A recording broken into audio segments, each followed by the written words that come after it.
Good evening, ladies and gentlemen. Hello and welcome to round number 8 of Season 17, the V8 Veterans Championship. Time for your Thursday night dose of your Veterans Vindaloo. Coming to you this time from Cadiz in Spain. It's Circuit de Mez. Let me get this right. Circuit de Jerez? No? No, I'm going to be shot. Let me put down that pasta. Circuit de Jerez. Circuit to Jerez. Angel and Yato tonight for, what are we doing, 150 kilometers, I believe, tonight? Probably 200 kilometers. Race. Ladies and gents, that is our names. That's us up on the screen yet again. But I tell you what, this little race, well, it's not even a little racetrack. It creates phenomenal MotoGP action.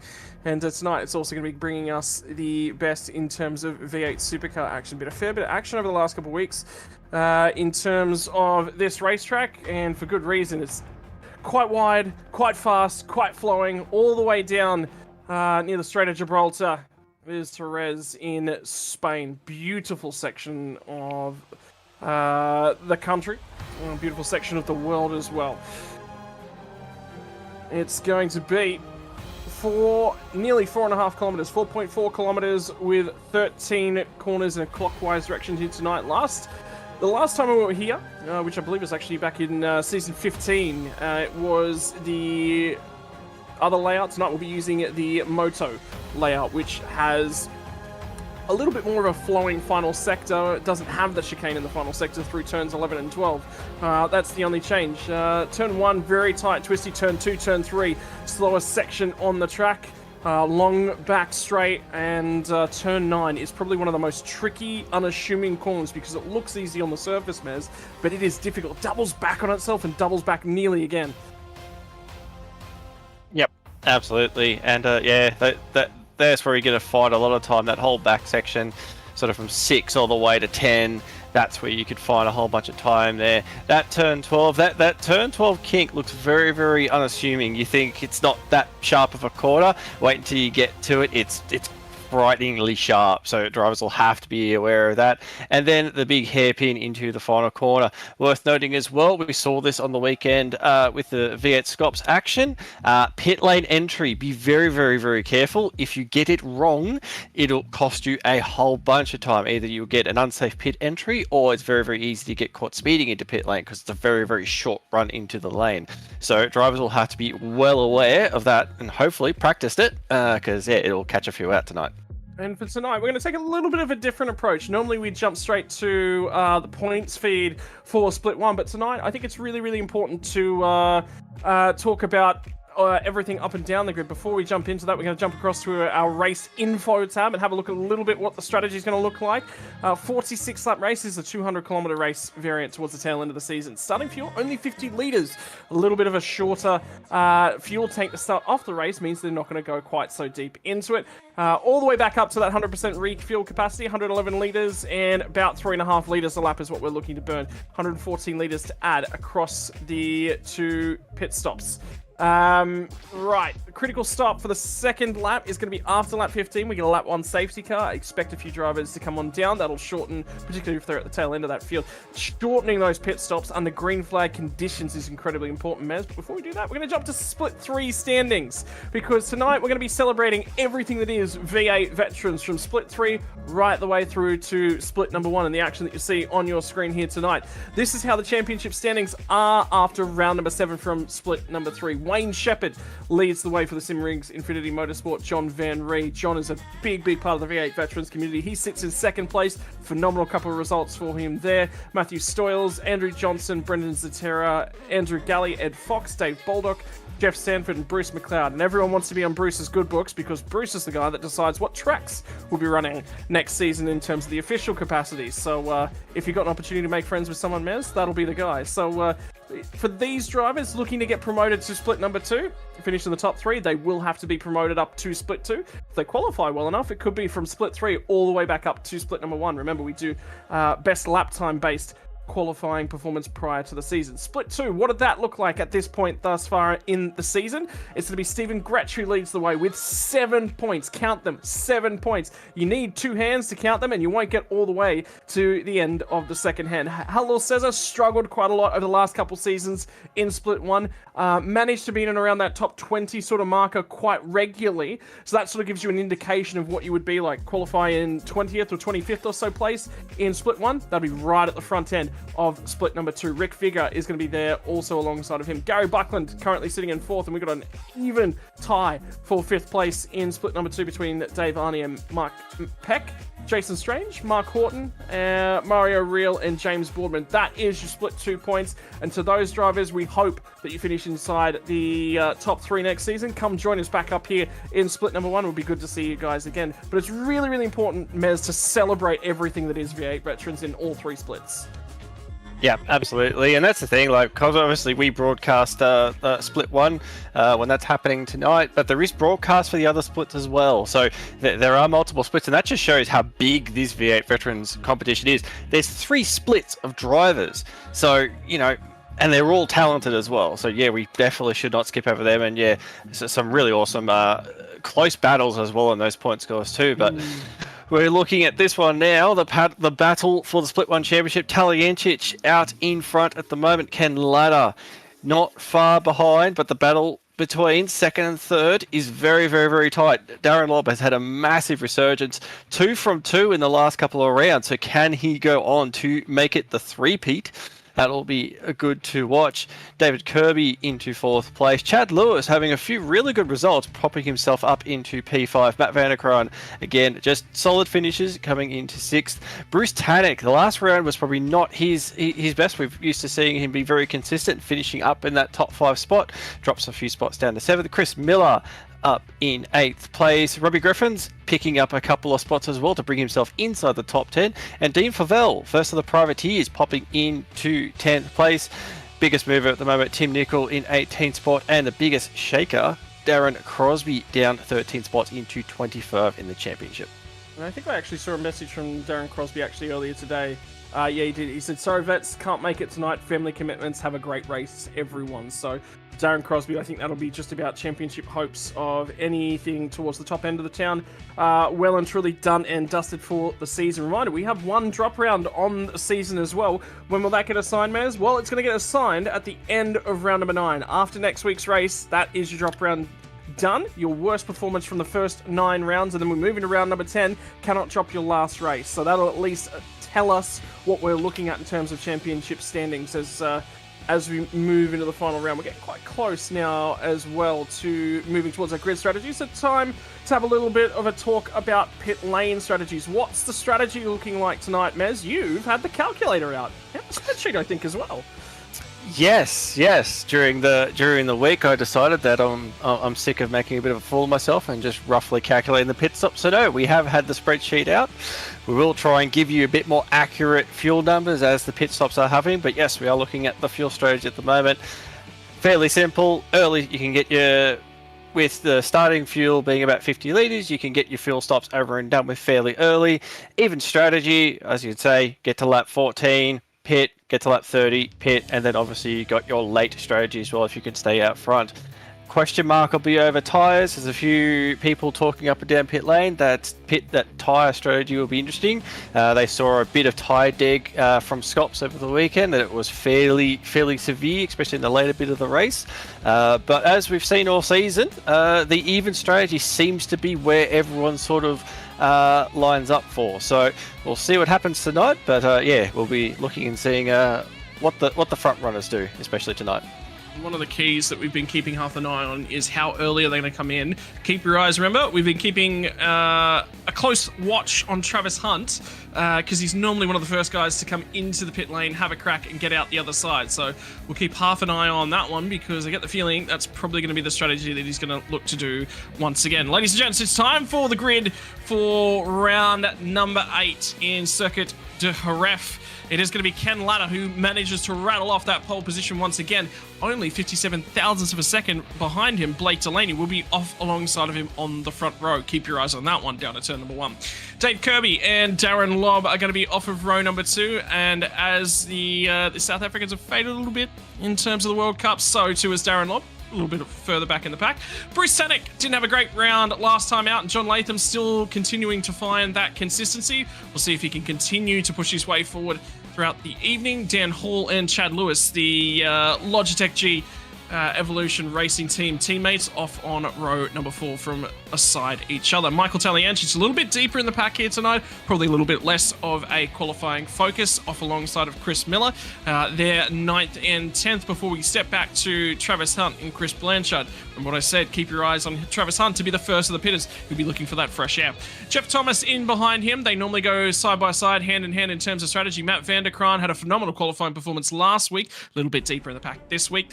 Off on row number 8 is going to be Paul Burns and Stewie Hall. Paul Burns got himself wrapped up in all sorts of business last week, and we're looking to not mirror that yet again. Rick Sebra in 17th and 18th was quick, as well as Troy Stone Street. Phenomenal qualifying performance. Great race from Troy last week. And David Nash and Michael Quain are going to round out your top 20, Mez. And we'll fire through this quick as we can. Michael Stewart starting in P21. P22 will be Dean Favell. We'll flick back to Christian Smart in 23rd place with Robbie Griffiths in 24th spot. We'll go Todd Duggan in 25th with 26. Alongside will be Jason Fewens. We'll move one row further back. It'll be Greg Sharp in 27th. 28th will be Robert Grisdale. We'll head back to just inside the top 30. Stephen Grumley in P29th and Scott McCune rounding out the top 30. Go back to 31 with Scotty Van Loon and Stephen Banks in 32nd. And we'll go back to Brenton O'Brien out of P33. Alongside will be Matty Parker. And then we'll have Jamie McKnight in 35th spot with Darren Goosey coming out of 36th. And the non-qualifiers, Simon Hedderscheit and Damien Cross, will be rounding out our grid. All right, that's it, ladies and gentlemen. I've just heard the revs start to rise, so we are on the grid. We are here in Spain for 200 kilometers here tonight. There's going to be a quick run down to turn number 1. Who's going to get it? It's going to be Ladder on the inside. Delaney from the outside. Keep your eyes on Lobb. He's been the quickest of the starters the last couple of weeks, and Lobb does get a great launch yet again. But it's going to be Dave Kirby off alongside of him that matched it. They're going to be 3 wide on the run down to turn number 1, and Delaney's escorted him to the outside. He'll have to try and find his way back on in, and Kirby snags back in place, and Lobb tries to get down the inside. I think there's been chaos in the back end. There's some locked brakes as they get down through turn number 1, but everyone survives thus far, and we will continue on with the race, although there's a couple of cars really slow on the pit straight. Yep, a few slow cars rolling, but they're still side by side as they head through turn 3 and 4. The faster is, oh, there's a car sideways and around. A couple more cars. Looks like Jason Fewens was involved in that one as well. Todd Duggan, I believe, as well. So we got him off in the sand trap. That car does not appear to be moving at the moment. Wonder if this will be an opening lap safety car. No, it looks like he's got it moving at the moment. You see more cars coming through as well. So the start of this race has been a little bit chaotic for the cars down the back. See Taliancic on screen at the moment, battle with Chris Miller. It looks like Bruce Tanek as well involved as well. This is sort of just inside the top 10 too. So these battles are picking up everywhere at the moment, the opening lap. Yeah, and they're still going to kick off because remember, we've got a few cars that are way down the tail end of things. McCune was amongst them, Steve Grumley, Todd Duggan, and Darren Goosey appear to be the 4 drivers that are majorly impacted on the opening lap, and McCune's got a whole host of damage as well. So we'll keep half an eye on that one. And we'll look back up towards the front end of town. I don't think there was a lot of passing the last time that we were here, so it was key to get it done on the opening lap. And now for Ken Latta, he's done the first part of his night. 1 tick from 46. Now it's on to the rest of them as he goes, but that opening lap was so critical, Mez, particularly when they were 3 wide immediately behind him. Could you imagine if it was 4? No, I wouldn't like to imagine. Getting 3 wide around here is tricky enough as it is, but yeah, on board with David Kirby at the moment, and I'm just sort of, minds just sort of clicked to it. This is a phenomenal job that we're seeing from Kirby at the moment. Qualified up front, and now he's up front running with Ken Latta. David Kirby has sort of through this season, he was probably sort of just outside the 10, but he's managed to find his way a bit further up the front this season, and now he's really showing some strong pace. hanging right off the back of Ken Latta, and at this rate, I'd almost think that he's going to start to apply a little bit of pressure as well, closing in under brakes, so that Kirby could be in for a fight for the lead tonight. Yeah, we'll have to keep half an eye on it. Whether or not the tyres can hang on is certainly the question mark that's been over quite a number of heads, albeit coming from Scott's track temperature was significantly higher. Nice and cool, calm on those tyres, but Kirby's actually starting to really throw something. Ladder's not mega in the middle portion of the lap, and it's deeper in the pack. We'll keep half an eye on as well. So those are your locked starting conditions, ladies and gents. So it will be exactly those conditions right throughout the entirety of the race. Remember, one of the differences is we do run a fixed setup here with V8 veterans, and with 3 splits, keeping it nice and consistent means that you can make a consistent setup. It's better for everyone to drive instead of changeable conditions. Changeable conditions create sometimes better racing, sometimes not. With a fixed setup, I kind of like the fixed conditions. It makes it better for V8s. Yeah, cooler conditions are definitely better. We speak about quite a bit about how they sort of treat their tyres and cooler conditions, just make it that bit easier to handle. The car's a bit more compliant. I've done a few laps on the fixed setups that Jeremy Knight puts together, and for a complete noob like me, I could seem to wrangle them all right. So we definitely say the setups are pretty good. And it just helps bring that big closer racing, and we see it every week. Every time we watch, the racing is close, and it helps that big time.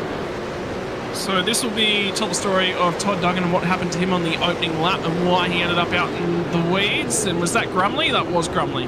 I think that's escorted him wide. So Jason Fewen's caught up in at the background as well. There'll be a few drivers. There's a couple of drivers coming to the attention of their pit crews right now. They'll be looking to get their first stops out of the way. Grumley's one of them, Robbie Griffiths another, and this is the ride on board from Jason Fewens.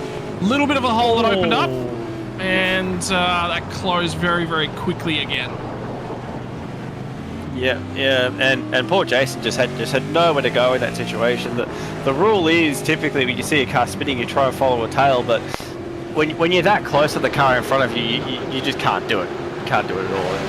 Yeah, just all that you could do, and then Grumley, that would explain what happened there as well. Just got sideways off of turn 5, I believe, and just straight into the wall.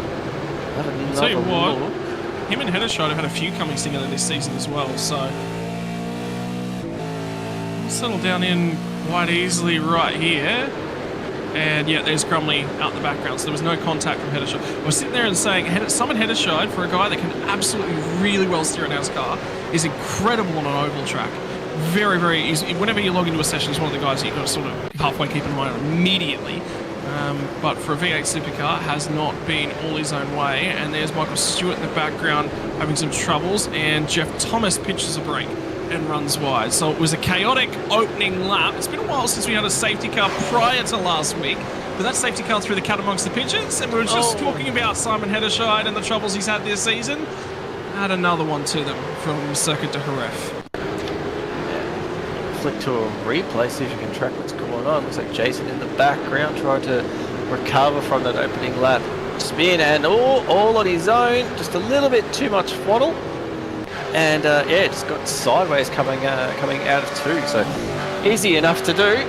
A lot of horsepower in these V8s, so not very, very easy to do. But we'll flick back to the front of the field, and at the moment it's Ken Latta leading the way, Kirby sitting strong in second, and it's Martin Lobb as well. It's close to get back up, and it's a 3-way breakaway at this point. Do my eyes deceive me, or is there damage on the front end of it? No, my eyes deceive me. Never mind. Ignore me. Pretend I said nothing. It's just the front end of Blake Delaney's Fishy Motorsports car. Looks like the bonnet was missing, and I was sitting there going, hang on, what's going on? No, it was just a bad angle, and I was getting the view from there. Anyway, they've managed to settle themselves down on drive-through penalty for Steve Grumley, and there was also one issue to Rick Sebra for what happened at the drop of the green flag. So I'm assuming that's on the front straightaway before we got down to turn 1 and there was 2 cars facing the wrong direction. But for now, they will try and settle themselves on in.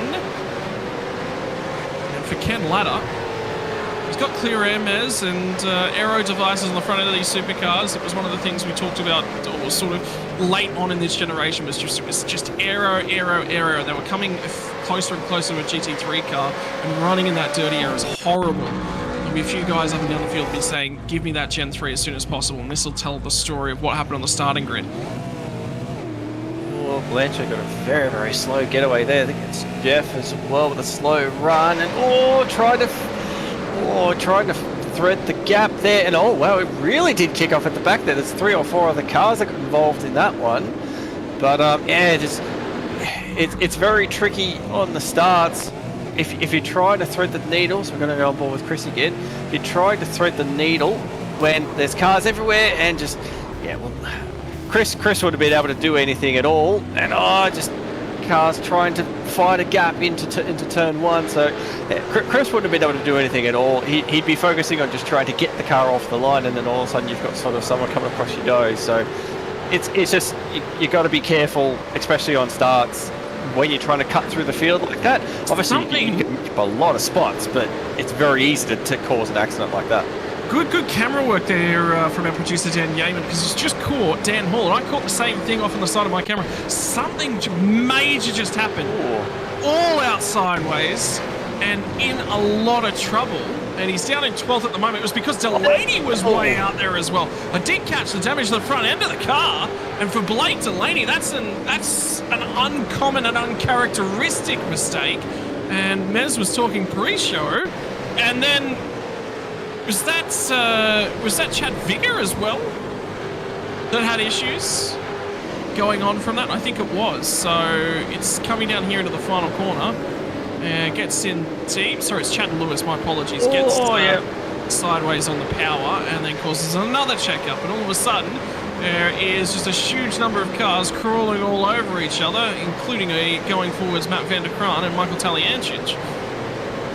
Also knows Chris Miller picked up a few spots there, going around the outside.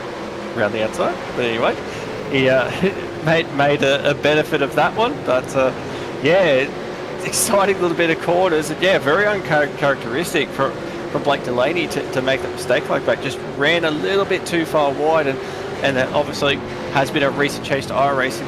The gravel grabs you a lot more than what it used to do in the past, so it would have just pulled him up there in the spot, Dan Hall just had sort of nowhere to go, and unfortunately there was a bit of contact, and just sort of progressed on from there. But John Latham made gains out of that one as well, just avoided a little bit. Now it's popped up into 4th spot, but Kirby was looking strong in 2nd place, but now Darren Lobb's gotten through into 2nd, and now it looks like the breakaway is starting to form in Ken Latter and Darren Lobb.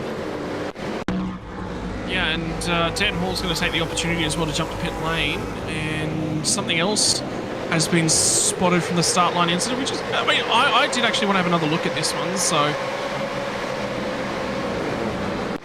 that explains the contact. So that gives the best angle we've had of that start line incident so far. But for Darren Lobb, who's currently into 2nd place, has managed to get his way past Dave Kirby, and it's going to be Kirby locking up at the final corner that sets that one up. Yep. It was only a little lock up too, but it's just enough, and now that's allowed to be Kirby trying to hold on to the spot, hold the narrow line into the corner, but real far behind you can see that it's starting to really drop away at the moment, so that front tyre is hurting a little bit. Going back down the pack a little bit, looking at Michael Stewart at the moment, P19. Didn't have the greatest qualifying, is coming through the field at the moment, and he'll have in front of him at the moment will be Robert Crisdale, who another pinch of the inside front. That's going to open up the door. Stewart's going to have a bit of a look, and it puts Crisdale wide. Crisdale's going to lose a lot of spots out of that one, about 4 spots he'll drop out of that one. Just left the door open a little bit, just thinking that Michael was going to have a look, and just ran a little bit wide, grabbed that dirt. And now he's going to take the opportunity, get into pit lane, get his first compulsory stop over and done with. Hang on. Who was that skating through the back end of the shot? That's trying to focus on the pit lane entry of Robert Crisdale, and Matty Parker says, "Hey, Mum, look at me." Hey, Mum, watch me slide. Watch me slide. Watch me slide. Yep, there she goes. And then just at a weird angle. Gets it. who told you who that was? That was Steve Banks or someone, but they ran very, very wide into that corner, so you had to even turn the car more to try to avoid it. But yeah, another little battle cruise this form. I can see one car there behind Simon Headershot missing the bonnet. Not sure what that one is, but that's going to be a bit of error, and then they're going to go out into the dirt as well. And I'll tell you what, we're seeing a lot of cars venturing onto the gravel very, very early on in this race. Wonder if they seem to think that it's a rallycross event and not a V8 Supercar race, because there's a lot more using of the dirt than you typically would in one of these races. One of the key facts that we're starting to close in on here, Mez, as well, this will be important to keep an eye on. We are only about 6 laps away from the pit window closing, effectively. So for their first stop, about lap 14, lap 15, remember, you can actually make it from lap 15 to the end of the race. So if anyone wants to fill the tank, their second stop is literally just going to be a stop and go, more so than anything else. But leave enough of a hole for tyres is going to be the key. About 115 litres to add to these tanks, 114, 115 litres across the duration of tonight's pit stops. And Jeff Thomas has come to the lane. So remember what we were talking about? Get in early, try and go for the undercut and get some track position. Has been working for Jeff Thomas thus far in the season, breaking himself out of the queue, and with the number of cars that are making mistakes out there at the moment, diving in and out of the queue, I do not blame him. It's worked thus far. It will be at risk if there is a safety car though, and that's the one sort of factor that he'd have in the back of his mind. Didn't work out last week, and if there's another safety car, it won't work out this week. Yeah, always got to be sort of aware of that, how the safety car plays. That's why typically you'll see drivers will tend to want to stay out longer. The longer you stay out, the chance of a safety car and have less impact. When you pit early, you do obviously get the undercut advantage. You can use that newer tyre, try and make some track position with a bit of clear air, but as soon as you get a safety car, everyone else is going to take that extra pit stop. They're going to get that compulsory stop out of the way. You're kind of in a position where you really have to take that stop as well, otherwise you become well out of sync. Sometimes, depending on how early you got that stop done, you can try and use it to capitalise again on track position. But yeah, the early pit stops you are playing with. But we have seen a fair bit this season that safety cars are not as common as what we would have anticipated. So in these sorts of races, you'd almost half think to yourself, well, it's probably not that big of a risk in not taking that taking that early pit stop, because really we haven't seen a whole lot of safety cars that can sort of mix up the field.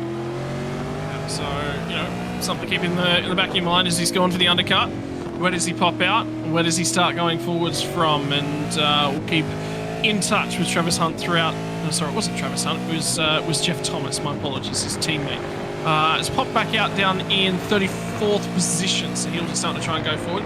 But we're keeping half an eye on the screen at the moment, ladies and gents. Continues to be for the race lead, and Lob has been coming. Missed the apex there from Ken Latta. He was very, very wide, never got in tight on the run down to the back straight. And now Darren Lobb is indeed going to close up, and he's right there. And for me, this is where Ken Latta looked weak in the early couple of laps. Was this next sort of 3 corners was where Dave Kirby looked strong. But then again, whether or not was that some tyre saving was being employed by Ken Latta, while he was a little bit more on the apex right there. And now here comes Darren Lobb back to the other side. For those drivers who have pit, getting through the traffic is proving to not be an easy task. Oh, so we're just seeing what's going on there, and yeah, Darren Lobb's dropped right back behind Kirby. Looks like there was a bit of a momentary glitch in the matrix, and that car just sort of dropped out for a second. And yeah, he's lost a boatload of time there. Was all over the back of Ken Latta. That's going to be a breath of fresh air for Ken. He's going to be right. Well, not going to have Darren there, but we'll see if we can track what's happened here. You can see he's not there at the moment, but oh, sorry, yeah, we're going to go back. So I'm on board with Kirby.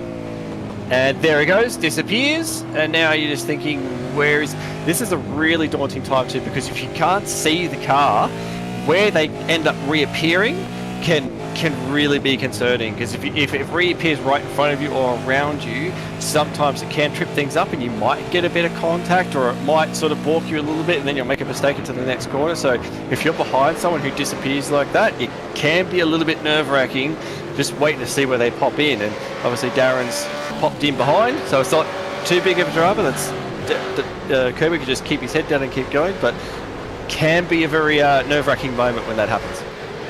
For me, Mez, I reckon that's a graphical issue of some description, because normally when that happens, obviously the game keeps processing and keeps ticking on.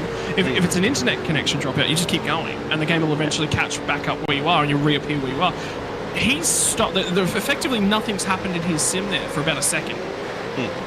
Yep. So that's graphical. That could be overheating hardware, and that means, to me, there might be more of that as it continues on down the line. So something we'll have to keep half an eye on as the race continues. For now, Jeff Thomas on his out lap and his first couple of laps after grabbing tyres has not managed to make any inroads on the leaders, but the problem that he's had is that he's been overtaking cars deep in the pack. And then we saw Michael Taliancic as well has just come out after his stop. Dan Hall is not the leader. The cars have stopped at this point in time. Actually, sorry, he is. My apologies. Rick Seaver has been through the pit lane, but it was for a naughty boy journey through the pit lane. It was the old drive-through penalty. Bit of a slap on the wrist. So at the moment, the leader of the cars that have pitted, Dan Hall at the moment. So, and Jeff with a big look down the inside. Not quite sure who that was in front, but they've done a good job in just getting out of that one. We're like, you know what? I think I'll let you go. You seem to have the pace at the moment, but yeah, that's a big dive when you sort of really you're hoping for the car in front to not want to turn in. But yeah, obviously Darren Goosey was the car, and obviously Jeff has a lot of faith in Darren, and but anyway, gets the job done, and it's good for Jeff. It's get out of the way of a car that's yet to take his pit stop, and gets a bit more clear air so can make really good use of those tyres. And they're on screen at the moment. So there's the gap to the leader of those provisional cars that have pitted. So it's a decent gap back. And yeah, this strategy seems to be working out okay. Dan was caught up in a little bit of laps 3, I believe it was, a little bit of an incident. And this has just allowed him to get some clean air, get some fresh tyres, and try and get that time back from an incident that occurred earlier. Yeah, I'm just keeping half an eye on him as well. Jason Fewens just caught Robbie Griffiths on fresher tyres and a huge lock-up.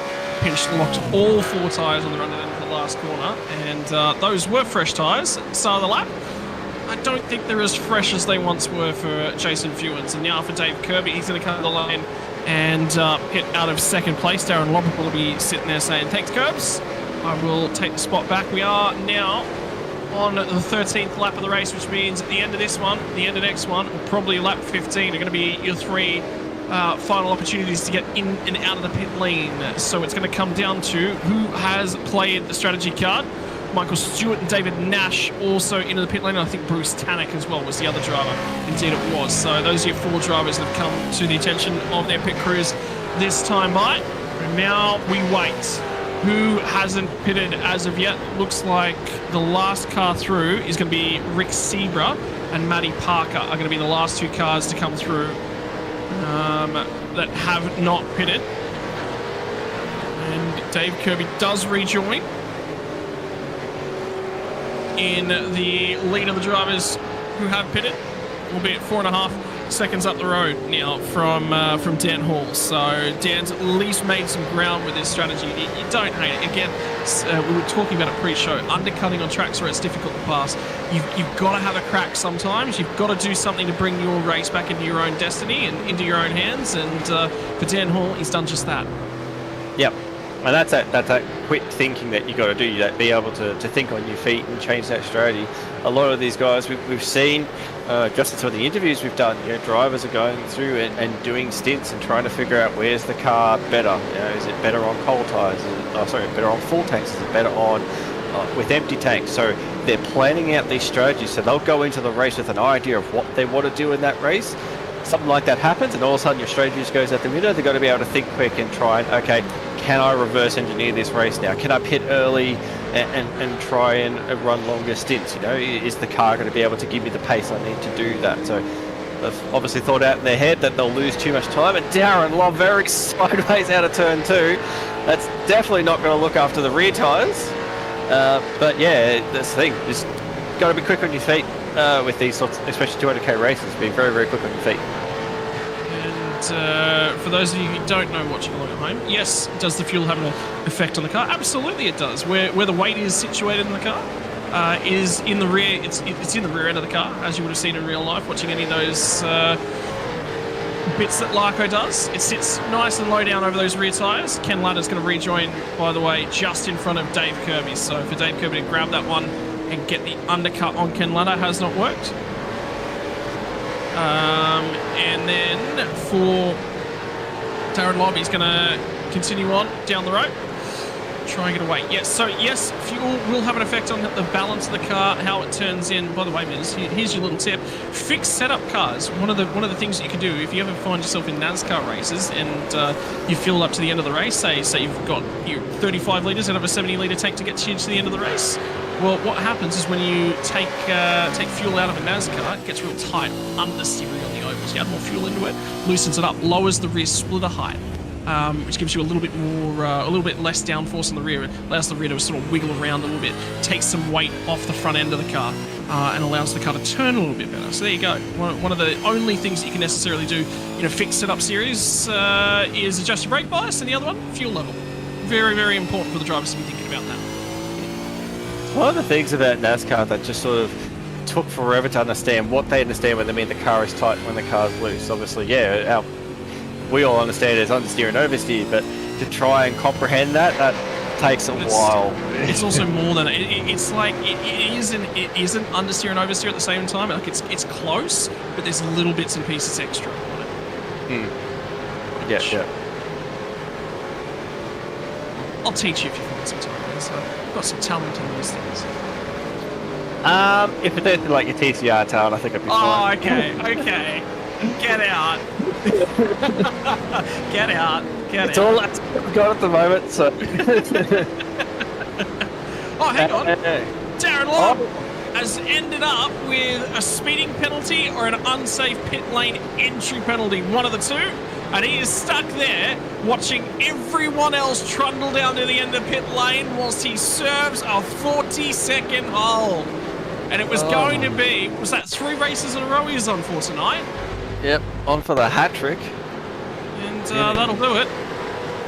Replay of it. Did mention earlier that pit lane entry was going to be important. Could have been there. Oh, that's it. Yep, cut. Yep, you cannot cut that. Oh, and Blake Delaney going wide as well, just avoiding an unsafe pit entry.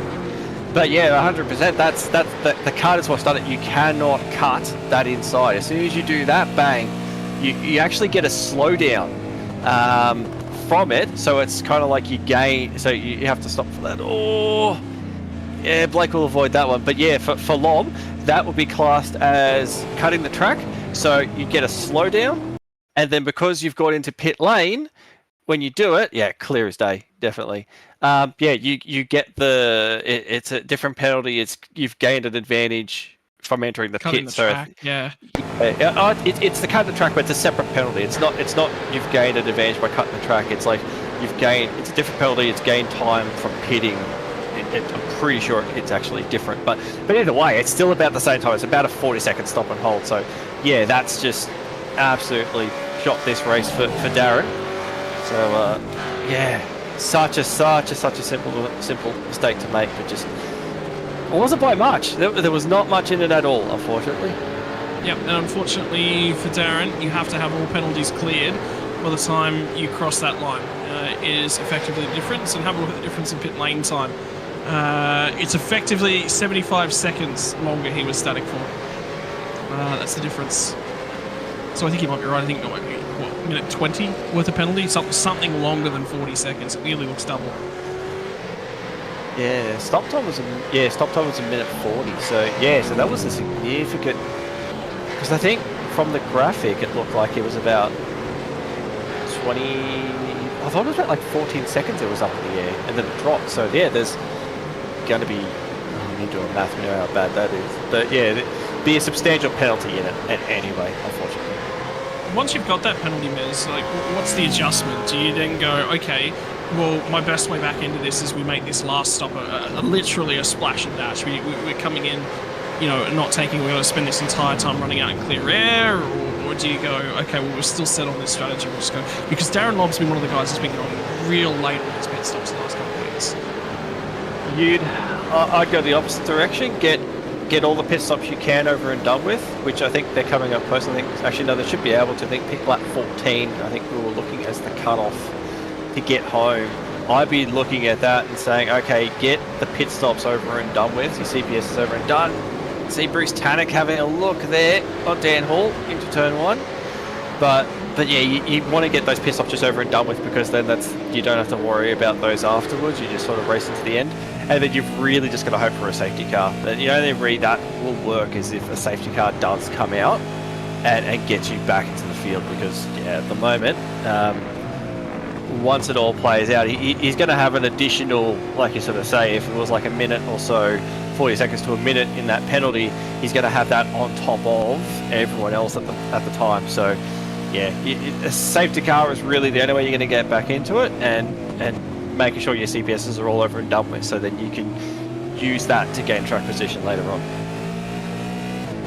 Yeah, so we keep our eyes on this battle as it continues to progress, and for Dan Hall, the key to this one is that he's on exceptionally old tyres, but he's got the clearer air and he can try and hold these guys up for as long as he may try.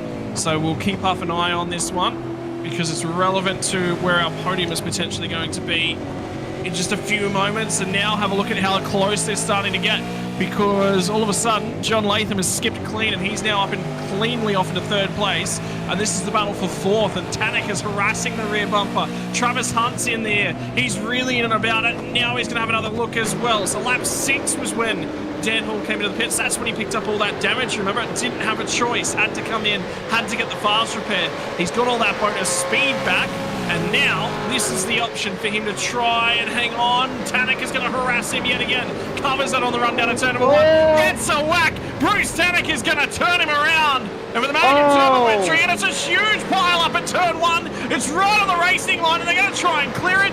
Delaney's involved. Who's that on the outside? Is that's going to be Stone Street. That's managed to find his way up into 11th spot, and on the way into that one, that is not good for anyone that's looking after their stuff. No, it's... Don't quite get that, to be honest. Oh, Travis is really struggling. The front of that car's damaged big time. We'll go have a look at a replay. I don't quite understand this. Dan Hall is out of sequence with all these guys, and he's defending that position. Oh, I feel like that's going to be a pretty big slam dunk for Bruce Tannock. I don't think you can really argue much there. But yeah, to start with, you're not in the same strategy with these drivers. These guys have pitted. They've got about 8 laps newer tyres than what you are. Your strategy is going to be out of sync with them. Why defend that hard in that situation? I don't quite get that one. That's just me. I wouldn't have defended as hard for that position. I probably would have let them go and try and tuck him behind. But maybe there's a plan that Dan had that I don't understand. But yeah. Personally just don't quite get it, unfortunately. I do. I mean, Block's got defended quite stoutly against it, the TCR race a couple of weeks ago. We won't talk about that race. I'm done talking about that race. I never want to see that race again. In the meantime, Dan Hall has gone from what was looking like a 4th place finish. He was inside the top 5. Now he's outside the 10. Back in 13th place. And he's on the recovery effort. And the guy directly in front of him is the guy we're on board with at the moment. It's Travis Hunt, who pit on lap number 13. The end of lap number 13, there was a big old wiggle coming out of turn 1, and Michael Taliancic is just in behind these guys as well now. And for Tally, he took a big old drop of fuel. He was the longest of a lot of them. So he's just about done his fuel dump for the race. This last stop will literally be a stop and go for Taliancic. And when these guys ahead start to squabble like this and come back to him, the eyes will light up for Tally. Yep. And I can actually give you some fuel numbers on this too. So looking roughly is going to be a splash and dash. It'll literally be enough to take a set of tyres, 9.27. Now these are rough estimates. They're not going to be accurate. We're all basing it off Russ calculations.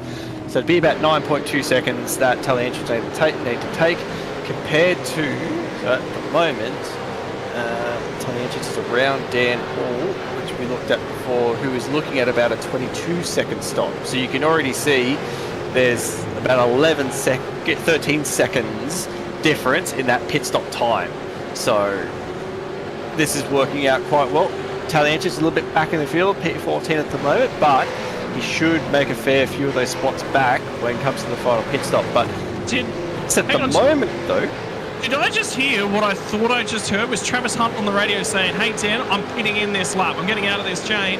So Dan is going to go on by, and for Travis Hunt with all of that damage, he's going to come in, take the fast repair, get a fresh set of rubber on, and he's going to pull the Dan Hall strategy now. Yep. Get in early, get the stop done. This will be the second stop, so this will be Travis's CPS. He's good to the end, and yes, he will be good to the end on fuel. He'll get enough in the tank, and this is what the second part of that conversation I was going to have is Taliancic really needs to clear Dan Hall at the moment, because although he's going to get time back in the pit stop, he's going to be losing time on track to the cars in front, because Taliancic probably has got a bit more pace at the moment, probably newer tyres as well, pit stopped a lot later. So this is going to be costing, you can see Dan Hall sliding the car off the corner, so this is costing Taliancic's time. So he's going to need to get clear as soon as he can to try and get down that road and try and close that gap up to the cars in front. Otherwise, when it comes to that final pit stop, you won't be able to grab as much time back as what he would have before. Just look at the difference in tyres as Taliancic starts to really close on up. And for Dan Hall as well, you know, he was on older rubber. He was on older rubber that then got turned around, so it sort of just added on to everything, and then he had to sit static for an extended period of time as well. So for him, he won't be ecstatic for Dan Hall after all that transpired on that lap just a few moments ago. But for Taliancic, he's also going to try and get this done clean, because he cannot afford... Yes, he's leading the championship, but a 10th place finish here tonight when Ladder's leading the race. Cleanliness, I think, from Taliancic would be the big key for me. And I actually was talking to Taliancic earlier on yesterday. I was asking him a few questions about what does he think Gen 3 is going to bring to the sim, and what's changed for him lately. In terms of the Pro League stuff, he says normally he spends about an hour on setup, 3 hours worth of practice. He's in years gone by, he's spent about 10 to 12 hours per major event practicing, and that's what it takes for a top tier level sim racing driver to put in, working on setup, working on lap times, working on everything. And he's moved country, he's changed careers recently, he's jumped into an apprenticeship, longer working hours. And for him, when everything that happened with Pursuit Sim Racing and the move across to Altus, that was all about, he just didn't have the time anymore to run his own team. He stepped down from management role, and he's found himself in the V8 Veterans of late. He's got more time for himself, he's relaxed a little bit more, and things are trucking on. And for Michael Taliancic, continue to wish him all the best as he continues to perform week in, week out. Yeah, absolutely. People sometimes... From the outside, you think just running a sim team is just getting a bunch of drivers together and going doing laps. It's so much more than that. There's a lot of moving parts that sort of go on with it. I've never owned a team, but I've managed a team for a bit, so I sort of get where the work comes from. But yeah, no, it's good that he's managed to get that pressure off him, and now he can just focus on driving. And yeah, he's been doing a fantastic job.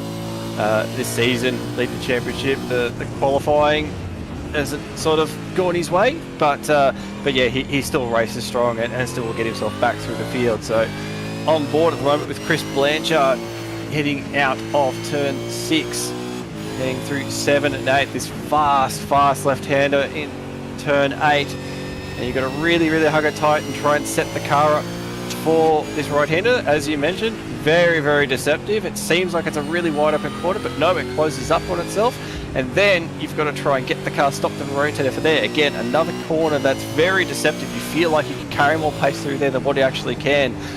This little kink, the first one, and now this second one is tighter than you'd imagine. And look at how far they're running out wide, getting out to that gravel, running right back to the outside, trying to get the car stopped at the hairpin, get it turned, and now they start to squeeze the throttle on. Be very gentle, especially once you get a few laps under your belt. Those rear tyres will start to get a bit hot. They don't want to receive the throttle as much. And now they begin their run up to turn 1. They'll go through, and it off-cambers a bit. This section here, it off-cambers a bit. So sometimes you're running just a little bit too deep, carry a little bit too much pace. The car will just want to sort of understeer and drag itself off a little bit. Now we'll head through turn 3, turn 4, very fast flowing corners. Very important to grab the inside and get the car around, and it's going to finish that lap off. But no, we're going to flick up further up the field and have a look at some other drivers. And we're actually going to cut to a replay at the moment because this has gone on for Scotty Van Loon, and was involved in a few things last week. Big old pinch of the brakes on the run to the hairpin. Yeah, he missed that braking marker, not by a little bit, by a considerable margin. That's a number of spots that he's going to end up losing. And unfortunately as well, similarly, a little bit further up the road is going to be Dave Kirby and John Latham at the moment. I can tell you, Kirby is struggling on these tyres. I've been keeping half an eye on him the last couple of laps, and I've seen a bunch of lockups. So Kirby is a little bit in trouble here, and he's got John Latham immediately behind him. That next car is Simon Hedershot. He's a lap down, so he's not actually in this fight, not actually a part of this one. And for Kirby, he was looking forward at the start of the race, grabbed a bunch of spots in an opening lap, and now I think he's going to have his eyes firmly affixed to that rear view mirror. For John Latham, how long do you wait? 23 laps now to the end of the race from here, Mez. That's half the race distance effectively you'd have to do on the second set of tyres. There's a very, very long way to go on tyres. I don't know if I'd be wanting to do that, but yeah, the pace, unfortunately for Kirby, just has not sort of switched on. Very sort of had that lock break, and then just hasn't sort of been able to sort of get that pace back going again, whether or not that lock has sort of just shaken the confidence a little bit, which is, it's not hard to do. These cars are very much on confidence. You've just got a header shot running very, very wide on the final corner there, trying to keep with them. But yeah, it's very much a confidence car. So if you lose the confidence that the car's not going to turn, not going to stop when you want it to, can really, really sort of affect those lap times. So Matt Vanderkron on screen at the moment. He's got Chad Lewis and David Nash in the background, so up in P4 at the moment. Doing a very, very good job. Come up a few spots. You can see up 10 spots actually if we're looking at our timing tower at the moment. So Matt Vanderkron doing a very, very good job at the moment.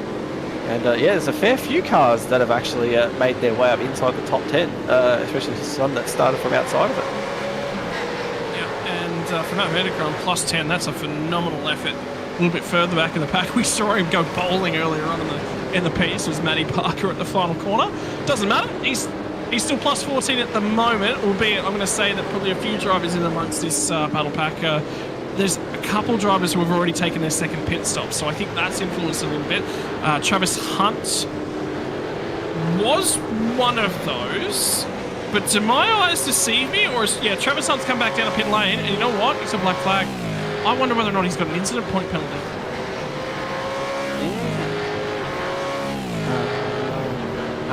Unfortunately, we can't see them, but is it a drive-through? If it's a drive-through, then I think you're spot on. Because if it's an incident point penalty, it usually just applies to drive-through. We haven't seen race control mention anything, so yeah, I think you're right on the money. It'll be an incident point penalty, which around here there's a lot of runoff area. It's very easy to get off tracks, just with the way the off-track system works.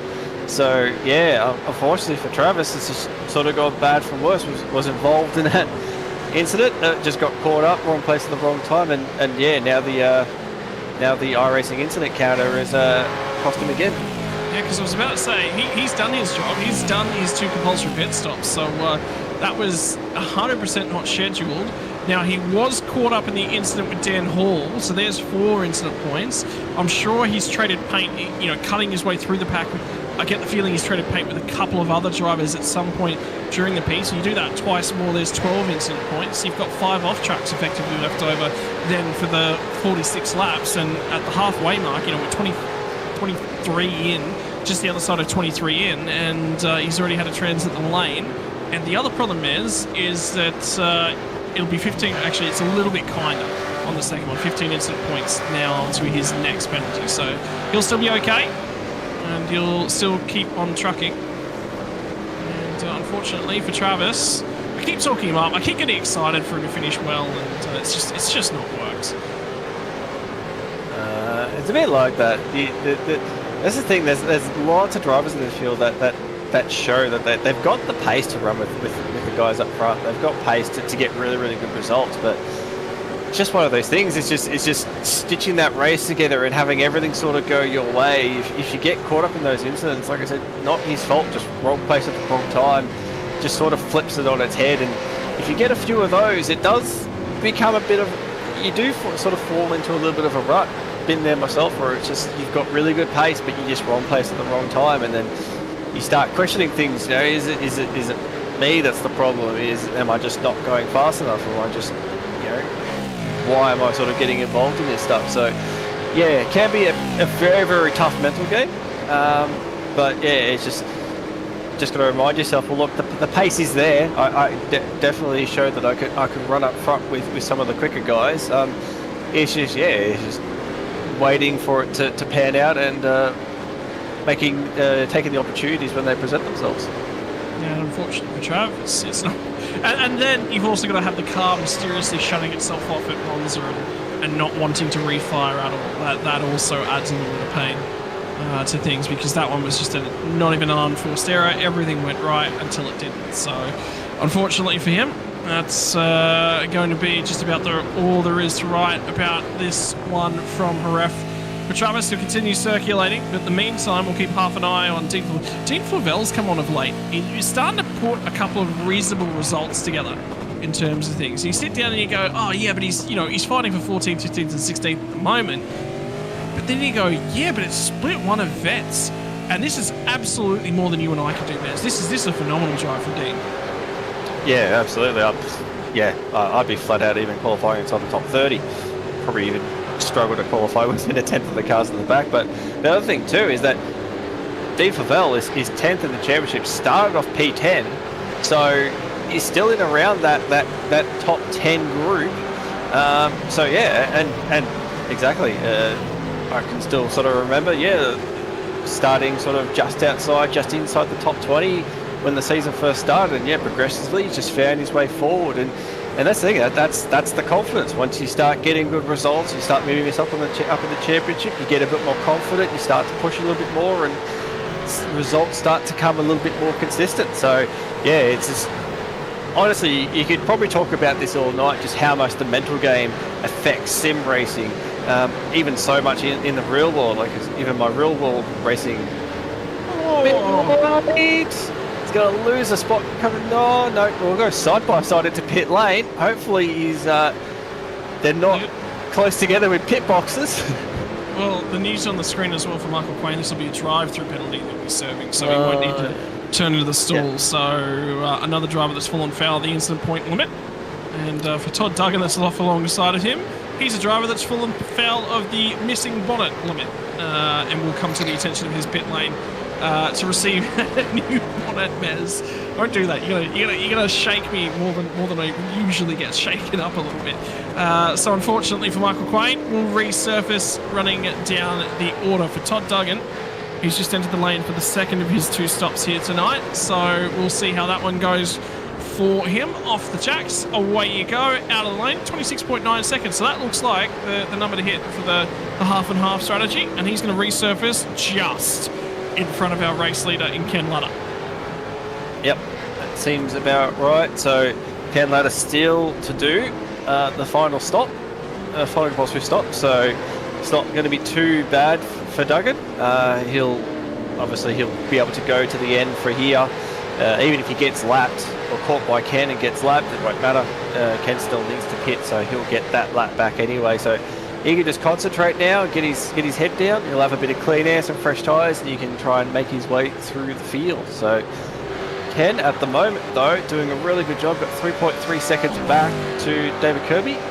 And then John Latham right on the rear bumper as well. So John really in the hunt for second place at the moment.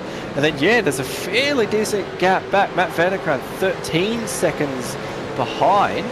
And it's a big train. You've got you've got Lewis, Nash, Delaney, Hall, Stone Street. In this Stewart that's also just coming into this as well. So there's a lot of cars that are starting to find their way into this battle to try and get inside the top 5. Michael Talianchich is just back there as well, albeit his next stop is going to be a lightning quick one, which will jump him forward a number of spots, given how hard the next few cars on the road are fighting. For Matt Vanderkran, though, still plus 10 spots at the moment.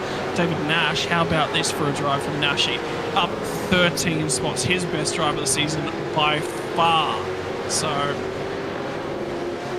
and we'll see how they manage to settle in and keep the rise forward on this one for Chris Miller. He's just made that overtake on Dean Flavel, so he'll move himself up to 14th spot. For Flavel back to 15. He's starting to be a little bit of a cork in the bottle. There is Dean Flavel, and Chris Smart will be the next driver that lines up to have a crack. Running up to the hairpin, try and get out wide. And that's the other thing I've sort of noticed. You'll notice it right there and then, the different lines that drivers are doing. And those that are trying to really make use as much as they can is running. You can see Scotty McQueen a bit narrower. Matty Parker was a bit narrower again. It's knowing how far you can move that car out to the outside, and so you can sort of really tell. I noticed it earlier when we were watching Ken Latter and Darren Lobb. Ken was sort of a bit more narrow into the corners, especially in corner entry, whereas you can see Darren Lobb was running it right out wide. He was using as much of that track as he can, and that just opens up that corner a little bit more, just so you can get on the power a little bit earlier, try and carry a little bit more mid-corner pace. But it's tricky to know how far you can go, because you are testing those limits of when you start to get an off track, and to be able to consistently put that car right on that edge and not trip over it. Yeah, it takes a lot of practice and a lot of concentration, especially in the race, to make sure that, yeah, you just don't go that little bit too far and skip over the limit. Dave Kirby still holding this one off for John Latham. He's really closed up. Jason Fewens in behind is down a lap at this point in time, and he hasn't, I don't think, actually made his second stop. And for these guys, they both file into the lane at the same time, so there will be no undercut, overcut shenanigans. It's going to be both of the drivers coming to the attention of their pit crews on lap number 29. And this will be the run of the flag. It's going to be another 16 laps, splitting it up just about evenly right the way through. So for Latham, he was looking for a little bit of an undercut. That hasn't worked out now. So do you underfill this car just a fraction here, Mez, get out ahead, and then defend and save fuel at the same time?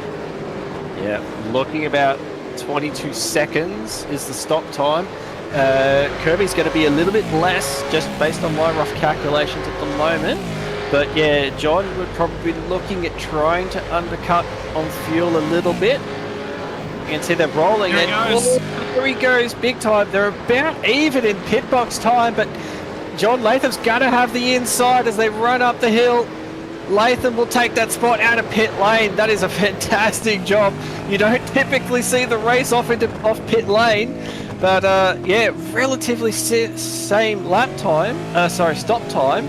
But John Latham just got out of that box that little bit quick. 0.4 is all it took to get off that box a little bit quicker, and that got him the spot. Well, have a look at the pit transit time from end to end. If anything, Dave Kirby actually made a 10th up in the pit lane transit from end to end on the lane. So there was 4 tenths gained by Latham through the stop, but there was only 3 when you put the 2 times next to each other from in to out of the lane. So Dave Kirby yields that one. Now the next problem that he'll have is, can he stay attached to John Latham and look for a mistake? There was quite a few mistakes in the first 2 stints thus far tonight for Dave Kirby. Lots of brake locking. Can this third stint be the golden one? Can he stay attached to the rear bumper of John Latham? Will he have a sting to add to the tail of this one? Ken Lutter pits the next lap by. Don't blame him for that one. That's to cover off the undercut. There's no reason giving them the window to come on by, albeit these guys will be right at the end of their fuel windows anyway, which is why everyone's coming through the lane. Chad Lewis gets the lane as well, and Talianchich, I think, has gone through, as is Blake Delaney. So for Talianchich, he'll be the last of the drivers probably to pit, because he can go quite a long way on that fuel. Was it 10 extra seconds he took at the first stop? So he can go a very, very long way into this second stint. Yep. And yeah, with the clean track as well, won't really have much to deal with. But just quickly looking at just the cumulative on those lap times, it's roughly working out. Kirby was probably taking almost about a second longer. So in that second stop, Kirby's probably actually taken more fuel than what he needed to. He probably might have been able to actually put a little bit less in the car to get out in front of Latham. Again, rough calculations. It's not for certain. That may have just been line ball as it was. But yeah, interesting how much is just the stop time in the pit box and then the travel time in pit lane. They're both critical. You've got to get them both right. You've got to make sure you're only in that pit box for as long as you need to, and you've got to make sure that that travel time, you're maximising it. So entry into pit lane, entry into your pit box, and make sure you get off the pit box. It's so underrated how important it is that you actually get a really good launch out of your pit box, because you can have a flying pit stop, but if you don't come off your pit box properly, Dan, our producer, will know exactly what I'm talking about. If you don't get off the pit box that well, yeah, you lose a lot of time from it. Question just come in from YouTube chat. Has just popped in. Has Troy Stone Street taken his second stop? Yes, is the response. Troy Stone Street has taken his second and final stop. He's up to 13th at the moment. And with 2 cars ahead of him, still take the final stop at least. The drivers at the moment who have not made their second stop are going to be Blake Delaney, Michael Talliancher, Christian Smart, Chris Miller, and that will be it from the top 4. And speaking of Chris Miller, he will now come to that lane to take his second stop. So for Troy Stone Street, this is potentially looking like the back end of the top 10, maybe just outside for him. If he could crack that top 10 for a driver that was in split 2 last season, that was quick, and he qualified to make his way into split number 1. This is going to be another phenomenal drive. He's starting to rack a few of these up, starting to string them together, and this is what you want to do. If you're thinking about getting into split 1, find your feet, find your pace, find the guys you're racing around, and then just go show them what you're capable of, and Troy's done that. Yep, that's it. And race laps. Race laps is the big thing, and that's why having so many different splits, having 3 splits, you'll typically find you'll find a group of people that you can race with that you're about the same pace of, and just doing that, doing laps, racing against people, you start to learn the guys that are quicker than you, what their racing lines are like, where they're braking, where they're better than you, so that you can work on those things as well. So yeah, can't say it enough. Get involved, get racing. You'll start to find your feet. You'll find a group to race against, and yeah, keep working at it, 100%. Even if it's not racing, Mets. Even if it's not racing, get involved with the stuff around the outside. There's no substitute for experience. You might find a new skill set. You might find just something you're having fun with. Speaking of which, we've got a special guest in the commentary box here tonight. He's sitting down. He's taking notes. He's learning. Dean Hunt said to me the other day, "Hey, I'm interested in becoming a commentator. How do I do that? How do I find some information? How do I figure it all out?"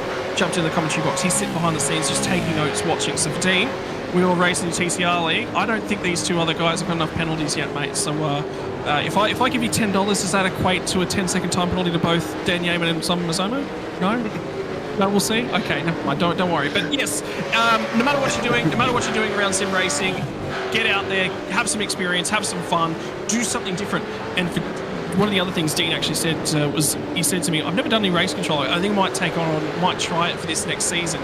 Has done some race control, learned something different, it's a completely new experience, man. And you've done the same. It's about getting out there and having a crack at something. You open up a new world of experiences to yourself. Absolutely, and you learn a different perspective as well. Like especially, I raced karts for about 12 years before I put the officials jersey on and actually went out and started officially actual karting events. And yeah, it just open your eyes up to just what actually happens, what's involved in running a meeting, what's involved in the decisions that are made. Obviously, I wish we had access to the stuff that, when it comes to reviewing incidents, that we have in sim racing. Sim racing, we're a bit spoiled because we can grab any angle we want. We can look at multiple different things. We can see telemetry and stuff like that. You can't do that in karting.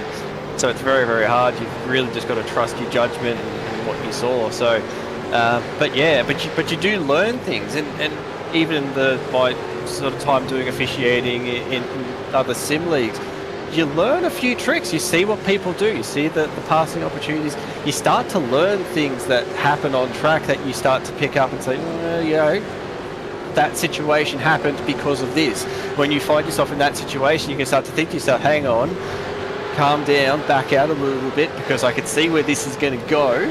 You can typically make an advantage out of it, or sometimes avoid an incident for it. So yeah, as you said, get involved anyway, learn different things, try different things. You'd be amazed at what you'll expand on even just jumping back in the driver's seat afterwards. What have you learned about sitting in the commentary box with me? And don't get in the commentary box for Scott Rankin, because everyone knows that, mate. That was common knowledge.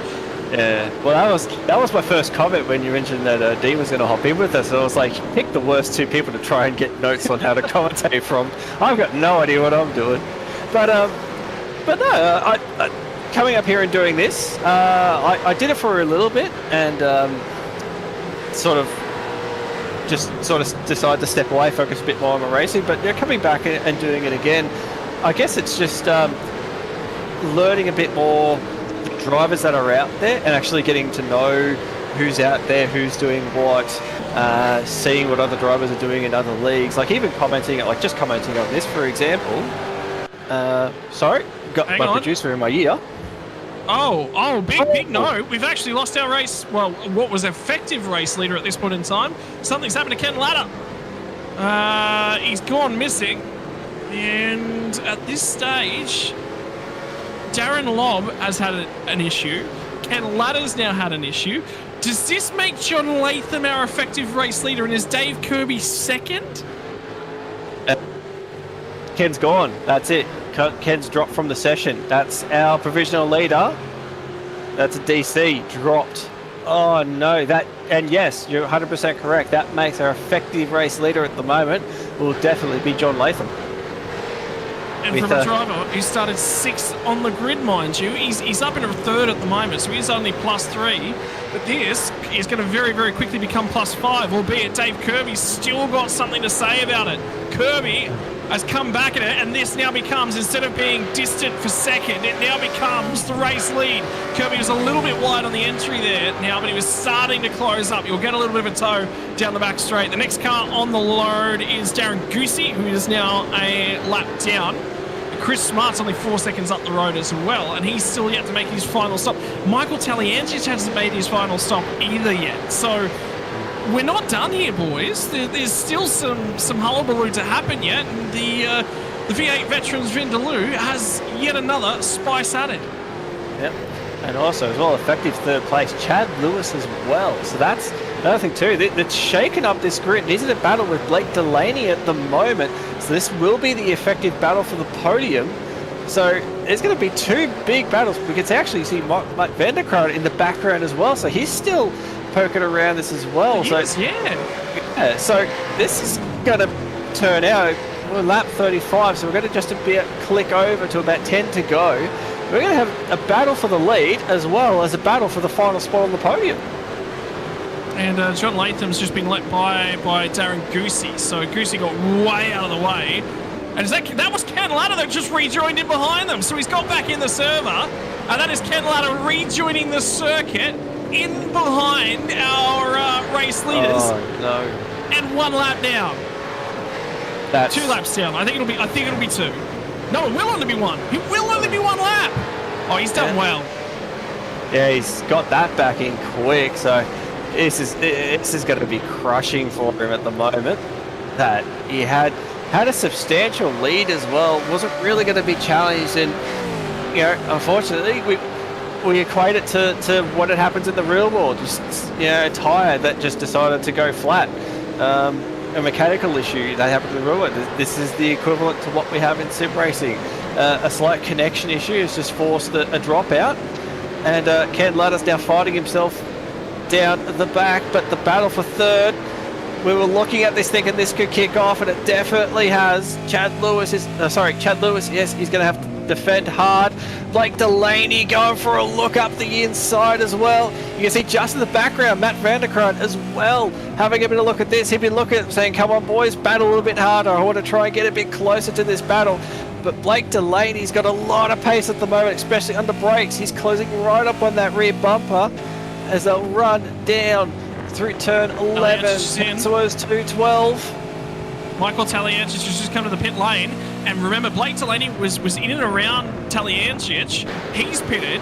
And now Taliancic is going to come out right close to this, and I wonder whether or not Taliancic was watching this. He saw Delaney pit, he's seen where he's come out, and he's gone, yep, I cannot let that undercut go on. And we were 100% right. Short stop time. Down through goes Matt Vanderkraan.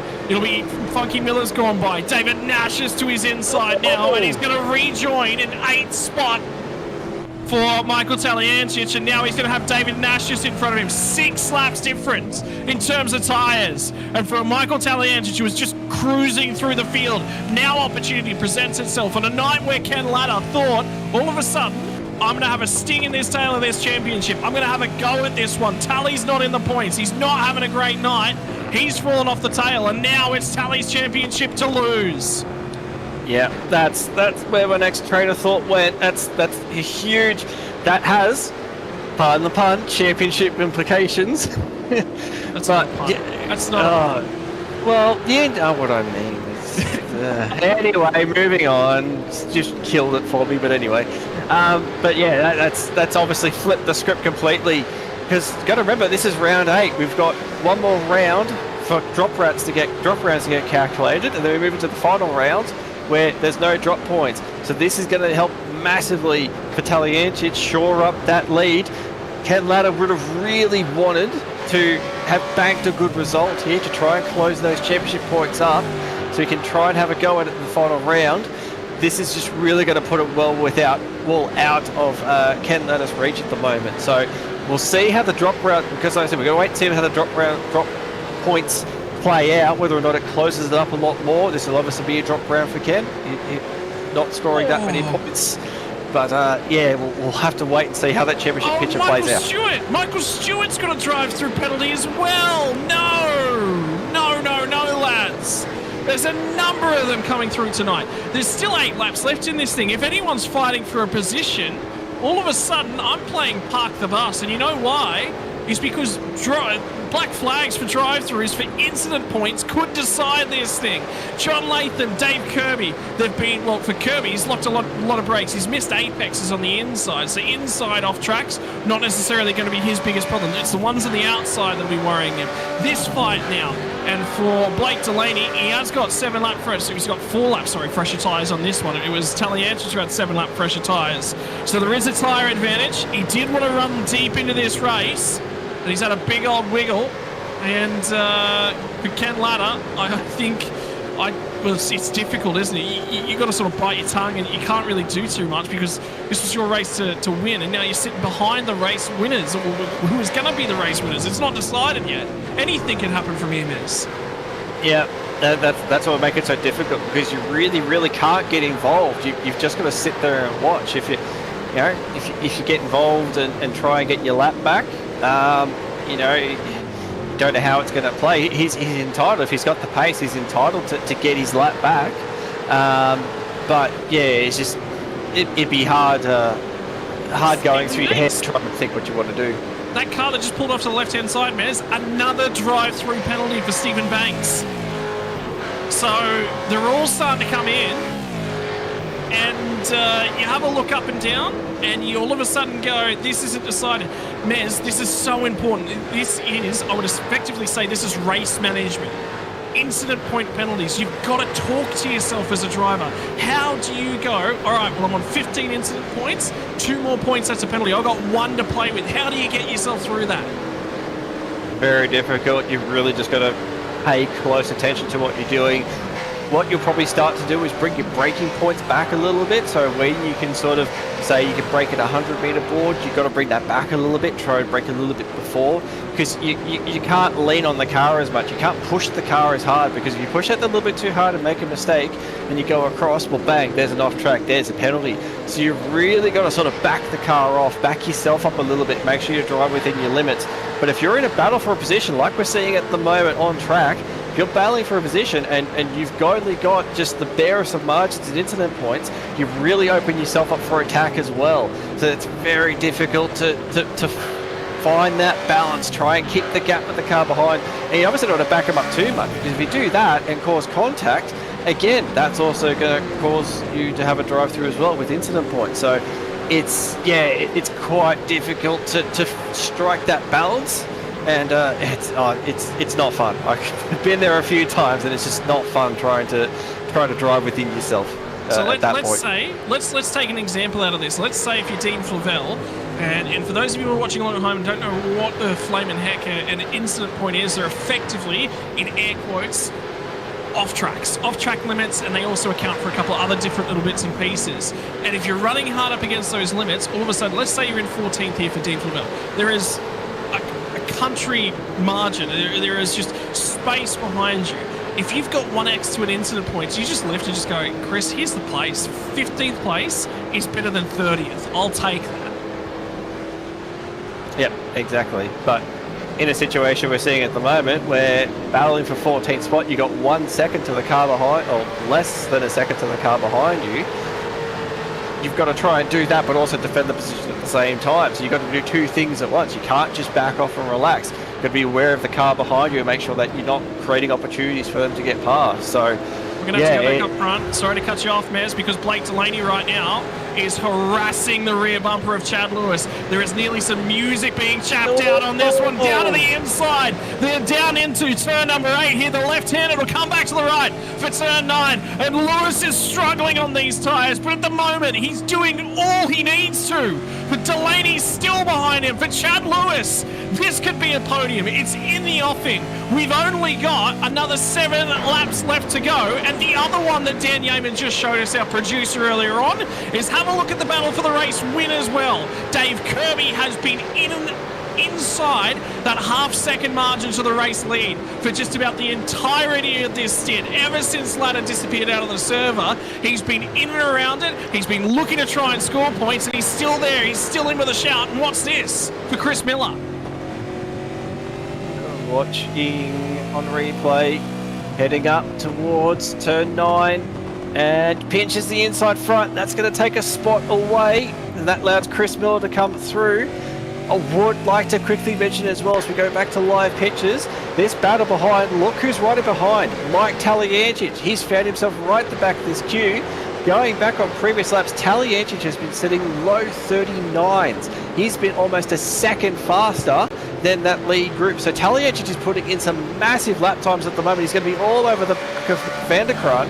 So Taliancic is definitely looking at a solid, well, this could potentially be a top 5 finish. He's got enough laps to go. And if things keep playing out the way it is, look at where he is for the podium. He is so close to being able to get onto a podium. Now he's going to try and get a run on Matt Van der Kran. We know he's struggling a little bit. He pinched the inside fronts last time around. He's going to try and sit right in behind. He's going to try and look for the inside. Can't quite get there. Now he's going to try and set the car up. Is there going to be an opportunity in turn 9? Matt runs it a little bit wide. He's going to defend this one as much as he can. He wants to hold this spot. Taliancic is going to have the fresher tyres, so now he's just going to try and really set this position up. Set up the pass. They head out. Really good run off that corner there. Out to turn 11. Tap on the brakes. He's trying to get the car turned. He's got good momentum here as they flick through turn 12. He couldn't quite get the front to turn, so he's not really going to have an opportunity. He's going to close up under brakes, but now he's really going to be wanting to line up for an opportunity. We're back on board with Chad Lewis up front. Yeah, and now it's 5 laps to go. We tick off one more. And for Taliancic, he's running out of time. He's got the biggest tyre overlap out of everyone. But for Chad Lewis, there is going to nearly be a Blake Delaney-sized hole in his rear bumper. The amount of times Delaney's gotten up close, he's gotten close to kissing it. We've dropped back to Van der Kran in 6th. He's now still defending from Michael Taliancic, and Tally's got to wait for the mistake. That's just about all he can do. He's got close enough. He's done about all he possibly can. For the guys up front, it's still within half a second for our race lead. There's nothing in it for P3. There's nothing in it for P6. And for the 666 of Chris Miller sitting in the middle, all of a sudden you just start sitting back. You go, yep, this one's potentially on. Yeah, I can see this one. He's just watching for Chris Miller. Watching and waiting. And for Taliancic at the hairpin, Dennis number 6 gets the job done. So now he's up to P6, and that's Chris Miller just ahead of him as well. So now the eyes start to turn forward, and once again for Tally. It was on the brakes nice and late. Here it is coming around turn 5. And the run out onto the back straight is just about close enough as they come off the corner. And from there, you get the feeling, Maz, this was nice and easy down the braking zone at 6. Yeah. Matt Van der Kran not really putting too much pressure on him. yeah, Matt really not wanting to put up too much of a fight. You could see he was struggling a little bit with tyres.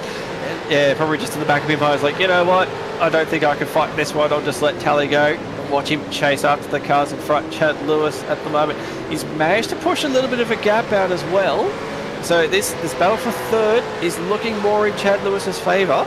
I'm just thinking as well, maybe correct me if I'm wrong, but I don't believe either Chad or Blake has actually been on the podium this season so far this year. So this is a chance for one of these drivers to finally crack a podium, which is, as we've seen, you know, this track tonight has really turned it on.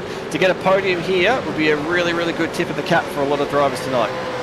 And think about Chris Miller as well. Like I said, he's closing in on these guys. He's only just down to 1.3 seconds. There's these guys that are a little bit deeper in the pack. This one's been racing for about 30 laps or something. Something ridiculous that Chris Martin's been looking at the rear bumper of Dean Flavel. I think he's just about sick of the rear end of that Mustang. By the time we get down to the tail end of it, for Michael Stewart, he's going to go to the outside on Damien Cross. He gets around the outside.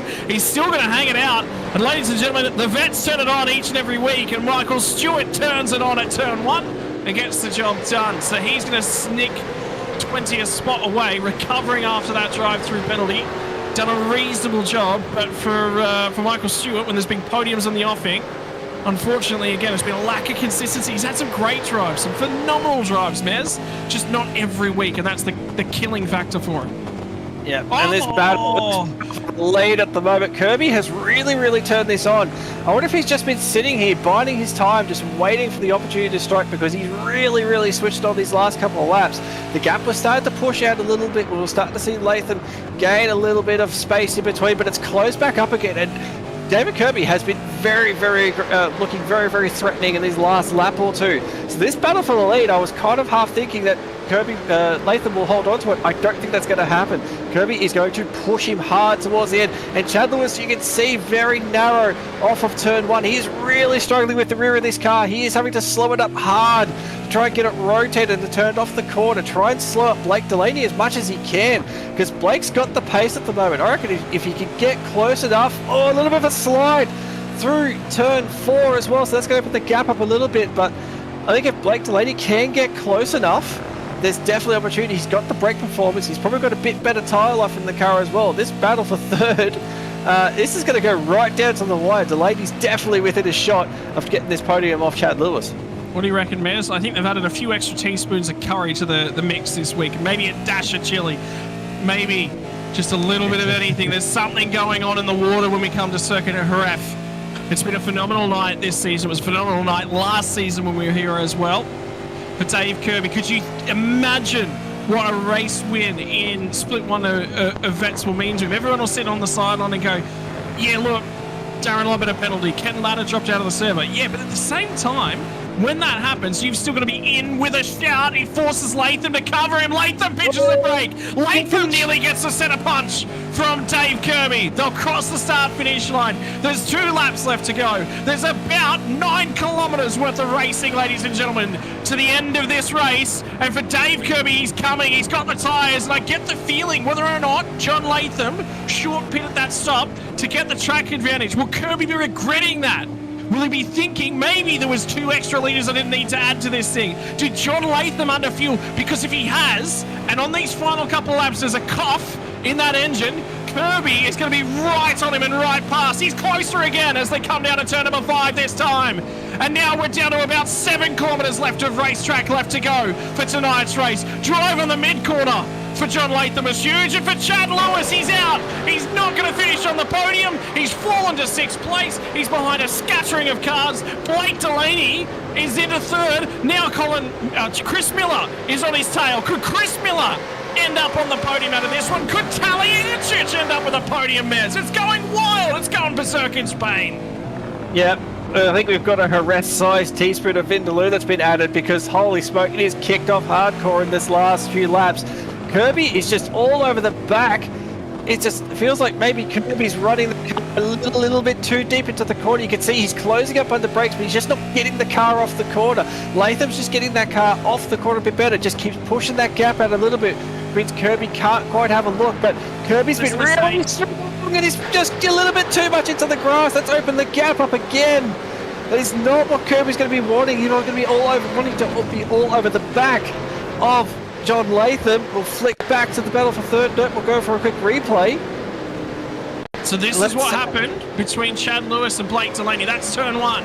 On the run down to turn number 2, looks for the crisscross, and he wasn't up far enough, and Blake Delaney's 100% got a penalty coming his way there, which means it's now Chris Miller who is effectively on the podium. Effectively, air quotes, effectively. It's not finalised. He was nowhere near far enough up from Blake Delaney's point of view. Last lap in the air. We are now under 4.5 kilometres to the end of this race. John Latham leads the way, but there is nothing in it. There's less than a tenth of a second for the race lead. There's nothing in third place. Nothing from race control. And for John Latham, he got good drive. It was off turn 5. That's what he needed to do. One more opportunity ticked off the list as the run down to turn 6. There's a race penalty for Blake Delaney. It's going to count as a podium. He will get it in the server. He's got to cross the line still there at this point in time. And for Chris Miller, he's still there in 4th spot. Will he get up there? I get alongside.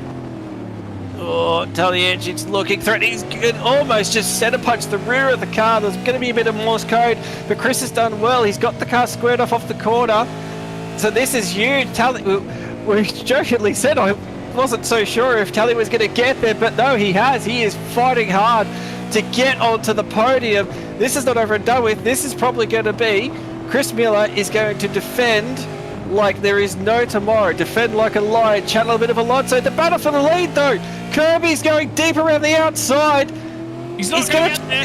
He's not going to get there. The drive off the final corner. It is the last lap of the race. It's the run to the flag. And for Dave Kirby and John Latham, what a stoush. It'll be Latham home from Kirby. For Blake Delaney, he's going to cross the line in P3. How does Miller go across the line? He squares the last corner off. And for Taliancic, he'll come home 5th spot.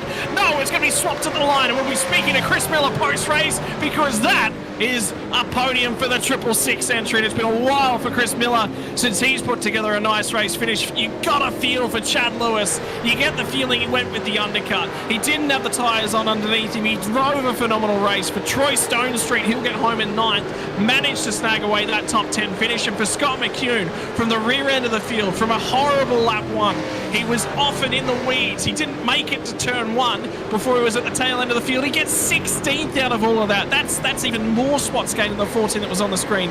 Matty Parker and Greg Sharp are going to be next home. And what about that finish, Mez? Oh, man. Guess what? There's going to be another whole season of us here tuning in to this of V8 Veterans. We've just been signed on for season number 18 as well. And I tell you what, there is nothing better I want to do on a Thursday night because that was immense. Please tell me the next season we have Jerez back in the calendar because, geez, out of all the rounds we've done this year, we've had some cracking racing every round. This was just on a new level. Cannot believe the amount of battles we had and how far they went down to the line. I pray this track is back on the calendar next season because I want to see more racing around Jerez. My word, that was phenomenal. Ridiculous. Barnstorming.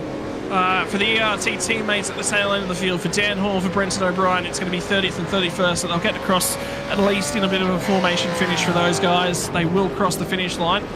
And for John Latham, John Lee was in the chat, and it's back to winning ways for the racecraft driver.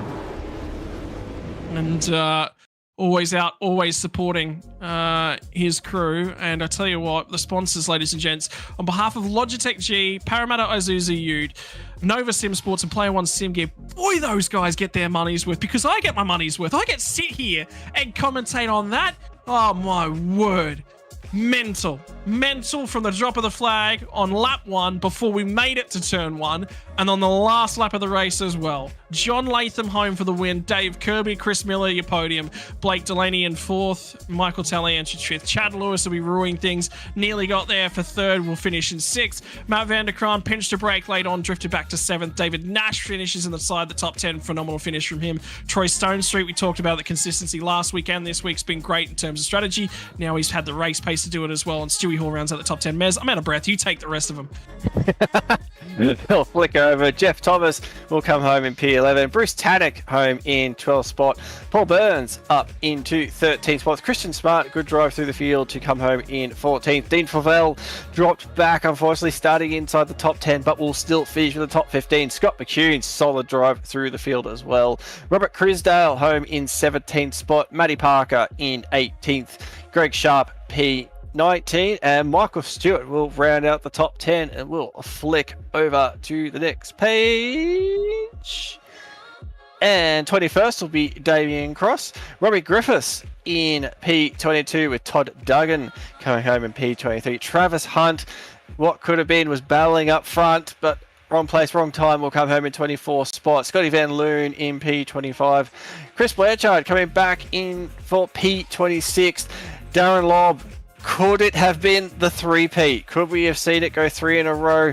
Unfortunately, pit lane had its own ideas, but will come home in 27th. Michael Quain in 28th spot. Simon Hederscheid in P29. Dan Hall will round out the top 30, and we'll flick over to P31. Brenton O'Brien. Ken Ladder, got a feel for Ken. Was doing a solid job, and unfortunately out of his control completely, but will come home and will score points in P32. Rick Sibra will come home in P33, also a lap down. Darren Goosey in P34. Stephen Grumley coming home in P35. Stephen Banks home in P36. Jason Fewers will also finish as well, but 2 laps down. And Jamie McKnight will be our only DNF for tonight's race. That isn't a feat of its own. 38 drivers, 37 making it to the checkered flag. My word, what a racing event. For you watching along at home, ladies and gentlemen, I hope you enjoyed every step of the way of that one. We're waiting to hear from Chris Miller at the moment to see whether or not you'll make post-race. Indeed, he has made the post-race interviews, so we'll start at the bottom end of town, work our way up. It'll be 2 fish on the podium here tonight for Fishy Motorsports outfit. For Chris Miller, you knew that there was a penalty probably come in the way of stablemate Blake Delaney after contact with Chad Lewis. He handed that one over to you at the line, mate, but we'll just finish saying it, when opportunity strikes, you've still got to be quick, satisfied with the podium, I assume. Absolutely. It was good battling all the way through there with Chrissy Smart, and and it's just a few people just made mistakes, and I was able to get past them. And then Mike was coming hard at the end there, and there's a few little tay-to-tays going on, and then so he caught up pretty quick, and I was a bit worried. I think one more lap and he would have had me. Mate, talk us. It's not easy getting around here, Ref, particularly in a big old train of cars. Surviving lap 1 was obviously key. Incident points, where did you finish in terms of that one? Because you've got to push track limits around this place to be quick. And for you, I think you were, just having a look, you were actually the least incident points of any driver who finished the race here tonight, mate. Yeah, I got 2 incident points at the very start with Brucey Tannock chucking it up the inside or outside, whatever he did. So that's the only points I got. So I was just watching, and 17 incident points isn't a lot around here, so just trying to keep it clean. And I mean, you have one accident, one good hit with someone, and there's 4, 8 points, whatever. So it doesn't pay much. In terms of things, the season this far has not necessarily been the most outstanding drive. You come on strong probably about 2 seasons ago. We saw a lot of really, really strong finishes from you, and then last season you went missing a little bit. Are you starting to find a little bit of that pace back? Is it nice having Blake around in the vets as well? A little bit of a change of the air, change of the attitudes? I thought I came 3rd last year, but anyway. I think you got 1, but it wasn't consistent, wasn't week to week. You know what I mean? Oh no, I think I finished 3rd in the championship. Oh, you did too. My apologies, you did too. Yes. It's all good, mate. No, look, having Blake and all the fishy boys, to be honest, but having Blake in there and him being able to feed back information to us is amazing. And Kirby's doing really well, but Griffo and the team's just really good, mate. They all jump in and help you out wherever you need to, if you ask. To a point, stuck in a little bit too quick, it might be a different question. Yeah. You can't get too quick. You can get quick, just not too quick there, Chris. In terms of things, Ref suited your style out there tonight. Lots of fast flowing corners. Looking after the tyres was not easy as well. Yeah, oh look, yeah, that's right. The season it started badly at Bathurst when I think I was sitting in 7th and got caught up in a accident with a few laps to go, which put me to the end. So that was pretty much I said that was my season gone, and had a pretty big penalty the next round, and then Silverstone. I hate that place, just saying. But yeah, this place, I don't know. I seem to do, for some reason, I do well here. I did well here last year, I think. Whenever we were here last season. But yeah, look, it's a track that I'll sort of try and save my tyres a little bit and don't push, let the tyres bed in a little bit, especially around here. But I seem to have tyres towards the end of all my stints. Whereas I was just watching, like I think for old Matty, he went wide into a corner. I can't think who I was battling with earlier on, but I think Dino, he went wide and just put pressure on the tyres, eventually gave up on them. So I think that's the key around here, is a little bit of fuel saving, but the main thing is your tyres. And the undercut's huge here. Yeah, just bring them in nice and gently. They were talking 3 seconds worth of fall off from a couple of the other series has been here at Jerez over the last sort of week or so, mate. Before we let you go, though, the floor is going to be all yours here, Chris, to thank all the sponsors that make it possible for Fishy. Roger Dodger. So obviously all the boys at Fishy, and a big shout out to Eddie, who's going through some tough times. But the sponsors, West End Motor Group, Infinity Designs, DC Shades, Battery Warehouse, Ellie Beach, Precision Shim Training, and like I said, hashtag Racing for Eddie. So, and the team, they're really good, and all the competitors tonight this season. It's been good fun. Mate, congratulations. Good to see you back on the podium yet again. And like you said, that championship last season, which just went under the radar because you were just so clean, so consistent, and just lurking there and thereabouts all season, mate. Congratulations. And hopefully we'll get to chat to you again in the near future. If I'm not being mentioned, mate, I'm happy. Good to see you, Chris. Have a good one, brother. Thanks for what you do. Appreciate it. Mate, from one flesh, Mez, it's going to be on to another one. It's Dave Kirby who rounds us, who finishes in P2. Yep. Over here with David Kirby. Fantastic job tonight. Solid qualifying effort. Had a really, really good start. That first stint, the pace looked very, very good. You were hanging in there with John Latham. But yeah, the sort of the really end of the race is where the car sort of really came into its own, it seems. Yeah, g'day boys. How are we all? Just give me a minute to catch my breath because I'm absolutely wrecked after that. Yeah, look, pace around here has been good. Very first time we ran Jerez, I think last season. I felt comfortable around here as well, and obviously doing Scops last weekend, and then East Coast the week leading into that as well. Sort of, it proved really well. Plenty of laps.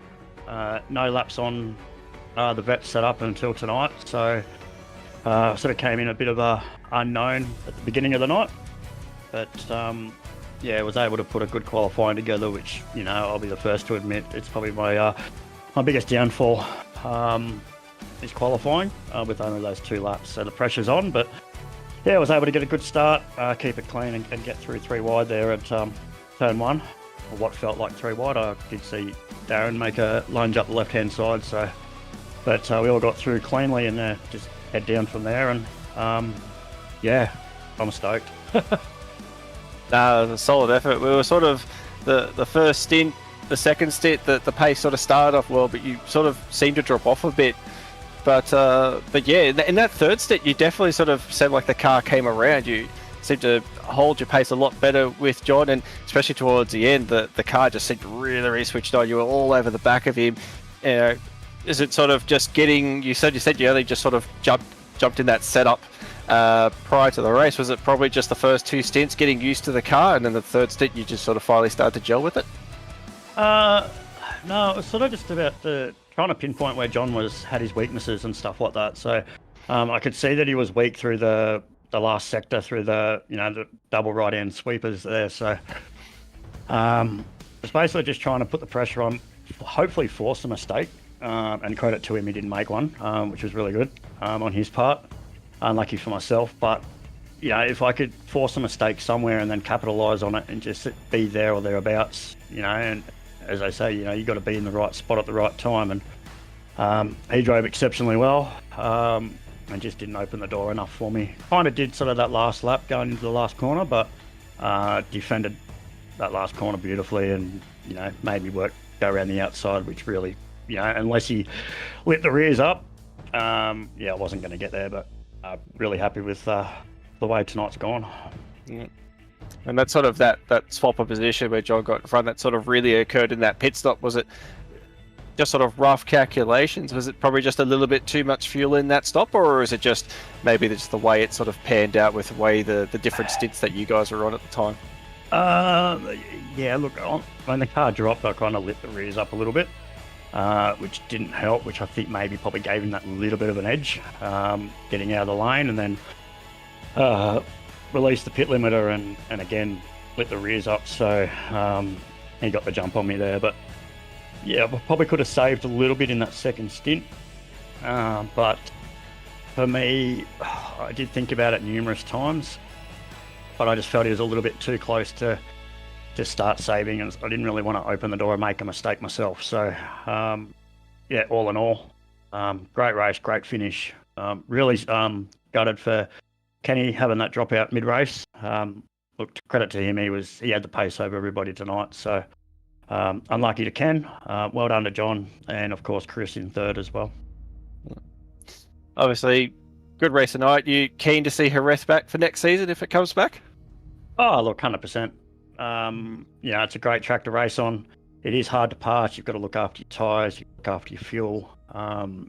You can make up a lot of time with the undercut. Pretty powerful around here. As long as you come out in clean air, you're going to end up with a good result.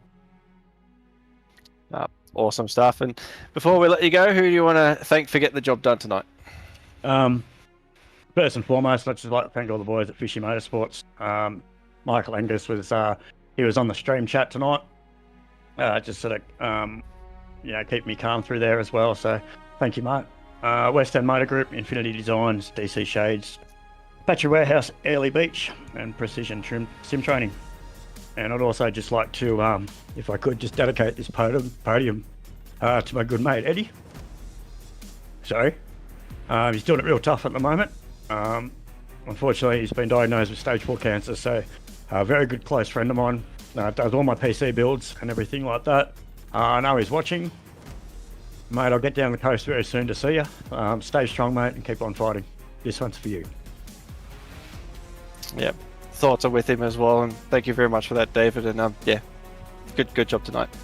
Thanks, boys. And that's going to move us off of second place here tonight. A strong, powerful statement there by Dave Kirby and Chris Miller for the Fishy guys. We'll move forward to our race winner from John Latham. Mate, you had a Dave Kirby-sized hole in your rear view mirror, and I get the feeling that you were checking that about 5 times a lap sometimes. Yeah, wasn't that an intense race? And hello to you guys. I don't know what to say with that one. That was a really, really fun race. Something pretty funny happened. I had my sock start coming off. So note to self, always wear socks with elastic if you're racing socks. Tip to sim races. And so as I was going around, it kept going further and further off my foot until it's basically just hanging on like at the ball of my foot basically. So what do you think I was concentrating on though? Every single lap I was like, oh damn me sock. So man, that was really, really intense the whole day because he had some great pace tonight. Really unlucky for Ken. I saw him disappear off into the sand trap and I was like, oh, he's gone. Unlucky for Darren too. I don't know what happened there. He disappeared off the screen for a bit. I don't think he had a great race either. But yeah, man, what an awesome fun race. I was so lucky in that pit stop. Mate, talk to us about that. Side by side on pit lane exit, and that becomes the defining moment of the race. That becomes the pass for the race lead. There's nothing in that. Yes, sure, you then have to hold it off, but there is nothing in it coming off a pit lane. Yeah, definitely. I was really happy with that. For once, I think luck was on my side. I think the opposite quote true for Ken there. His quote when if you have any luck, it's no luck at all. But luck was on my side tonight, and I literally got to the back straight, did a donut, and ran out of fuel. So I didn't have to save fuel or anything. It was just spot on to the end for once, which for me that's really lucky. So really happy with that, and I was just hoping I'd get down before Dave got out, because I knew if he got out in front, it was likely going to be pretty damn hard to pass, because this is a great driving track, unless you really get a good run off down the back straight or into that going through that last corner, last set of right-handers into the last corner, it's really hard to pass. So I knew if I could just get off the corners well and not make too many mistakes, my incidents were getting up to about 14, so I was getting a little bit scared around the last sector because I had no idea what I was doing there. But yeah, it's just keeping it clean, trying to manage to not make a mistake, I think was another key once I got out in front of Dave in the pits there. Mate, just it's been a resurgence for you. You've really started to, over the last couple of races, you found your form, found your stride, starting to find things. The pace is coming back to you. You know, all of a sudden you set a target on and you go, I want to race Tally, I want to race Ken Ladder, I want to race Darren Lobb. Do we have nearly effectively a top 4, top 5 way fight with Dave Kirby starting to buy his way to into the argument for season number 18? Yeah, well, I mean, like, it's definitely very, very competitive each week. I think it's getting hard to know who will get a win, really.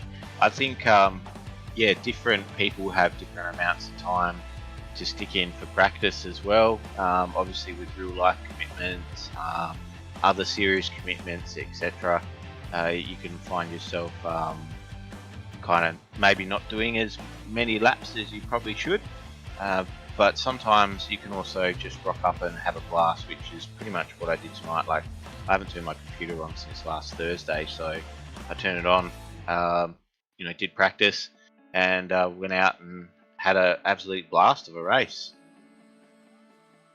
Mate, finally, your opportunity. The floor is all yours to thank everyone that's made it possible for you thus far, because you've had John Lee jump over in the chat again and say hello, mate, and say he's enjoying seeing you back to your successful best. Yeah, thanks to Johnny. He's a legend, mate. I'm still waiting to have a go of his rig, so maybe I can get that prize. Go around and say hello, catch up with him, and have a crack at that. But yeah, thanks to those guys. They've always supported me. John's a good friend. I don't get to see him too much, but yeah, all those guys down at Racecraft are really helpful and friendly, which makes asking questions and getting honest answers about sim racing stuff. It's pretty cool to see. I really do enjoy that aspect. I'd like to thank all the guys in the team. I haven't been around too much, but they all get together and they're having a really fun time, and the team's gelling together. I'm not sure how I think my old man finished up 4th, just off the podium, had a cracker race. Ed and Simon have been doing great as well. And Bruce and Mike in Split 3, hopefully, I haven't talked to those guys, but hopefully they had a good result as well. So thanks to all the guys in the team, makes it a pleasurable experience to jump on and have some banter. Thanks to you guys for putting on the broadcast, thanks to all our series sponsors, and also thank you to all the drivers who rock up week in, week out to race. It wouldn't be a great series without all the drivers that rock up. Mate, thank you very much for your time. It's always a pleasure seeing you in and around things, John. It's always a pleasure talking to you about racing as well, mate. Congratulations on another race win, and we'll see you again, I think, in the near future. I don't think it's going to be too far before we'll be speaking again. Yeah, thanks very much, guys. Have a great night. Ladies and gents, that's going to wrap us up here from round number 8. In the V8 Veterans Championship. Next week, round number 9, the last of the rounds that can potentially be dropped. We're going to be heading to the Hockenheim Ring outer layout. None of that silly arena section off the end of the back straight. No. It's going to be a big old drive down to the hairpin. From there, big old fast section all the way down to the right-handed kink that takes us into the final little complex as well. Potentially a lot more overtaking opportunities. I'm excited to see what this layout brings. One final note before we will pass off, and I'll pass it across to Mez. I do want to extend a heartfelt shout out and support. We want to pass on everyone here from the SimSpeed crew is thanking of you. Eddie Klimowitz, who's a part of the Fishy Motorsport crew, we wish you all the best in your battle with stage 4 cancer as well, mate. We hope that you are looking after yourself and that you get to watch sim racing whilst you're looking after yourself and with everything that's to go. Mez, have you got any further comments before we bid adieu to our audience here tonight? I'll just echo exactly what you said. You know, wish you well, mate. And Can we come back to Jerez again next season? I think it's probably the only thing I can sort of think of is just, out of all the races we've done this season, it's this one has just really turned it on. Yeah, unfortunately, some drivers had some bad luck, but just amazing racing through the whole field tonight. And I really hope we come back and do it again next season. Well, ladies and gentlemen, we'll see you next week from the same sim time, the same sim place here on the SimSpeed YouTube chat for the V8 Veterans season number 17, round number 9, with 2 rounds left to go in the championship. Who's going to take it out? Will it be Tally? Find out next week. Racing isn't easy, but experiencing it is. iRacing puts you in the driver's seat with the industry's leading sim racing game. Drive on laser scan replicas of the greatest racing circuits from around the world. Go head-to-head against other drivers chosen by skill-based matchmaking to ensure competitive racing at every level. Compete across all your favorite series. In officially licensed cars, engineered to deliver the most accurate driving experience possible.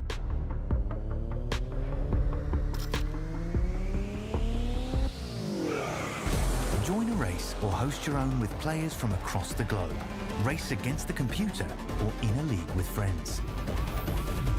Feel the thrill behind the wheel. Visit iRacing.com.